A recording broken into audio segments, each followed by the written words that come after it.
പണ്ട് പ്രാർത്ഥിച്ചൊരാഗ്രഹം സാധിച്ചു തന്നതിൻ്റെ നന്ദി പറഞ്ഞുകൊണ്ടുള്ള ഒരു യാത്രയാണിത്. മുന്നേ പലതവണ പോയിട്ടുണ്ടെങ്കിലും കുട്ടികളൊക്കെ ആയിട്ട് ഇത് ആദ്യമായിട്ടാണ്. അങ്ങോട്ടും ഇങ്ങോട്ടും കൂടി ഏകദേശം 1000 കിലോമീറ്ററിന് മുകളിൽ വരുന്നുണ്ടെങ്കിലും കാറിൽ തന്നെ പോയിട്ട് വരാമെന്ന് കരുതി. അതുകൊണ്ട് ഇങ്ങനെ വഴിയിലൊക്കെ നിർത്തി പോവാമല്ലോ. ചെങ്കോട്ട തെങ്കാശി റൂട്ട് അല്ലെങ്കിലും കാണാൻ നല്ല ഭംഗിയാണ്. തഞ്ചാവൂർ ചെന്നപ്പം മുഖ്യമന്ത്രി സ്റ്റാലിൻ്റെ ഒരു മീറ്റിംഗ് നടക്കുന്നുണ്ടായിരുന്നു. അതിൻ്റെ ഒരു ബഹളമാണ് ഈ സൈഡിൽ കാണുന്നത്. അങ്ങനെ നമ്മൾ നമ്മുടെ ഹോട്ടലിലെത്തി. അവിടെ നിന്ന് പിന്നെ ഒരു ഓട്ടോയൊക്കെ പിടിച്ചാണ് വേളാങ്കണ്ണി പള്ളിയിലോട്ട് പോകുന്നത്. ലക്ഷക്കണക്കിന് ആളുകളാണ് ദിവസവും ഈ ഒരു പള്ളിയിലോട്ട് അനുഗ്രഹം തേടി വരുന്നത്.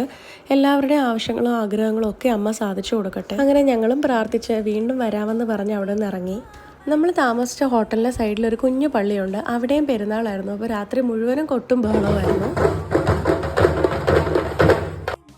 അങ്ങനെ പിറ്റേ ദിവസം രാവിലെ തന്നെ അവിടെ നിന്ന് ഇറങ്ങി തിരിച്ച് നമ്മൾ കമ്പം തേനി വഴിയാണ് വരുന്നത്. അതുകൊണ്ട് യൂട്യൂബിലൊക്കെ 6 മില്യൺ സബ്സ്ക്രൈബേഴ്സുള്ള ഡാഡി അറുമുഖത്തിൻ്റെ ബിരിയാണി കട കണ്ടു. കഴിക്കാനൊന്നും പറ്റിയില്ല, കാരണം നമ്മൾ അവിടെ എത്തിയപ്പോൾ തന്നെ വൈകുന്നേരം ആയിട്ടുണ്ടായിരുന്നു.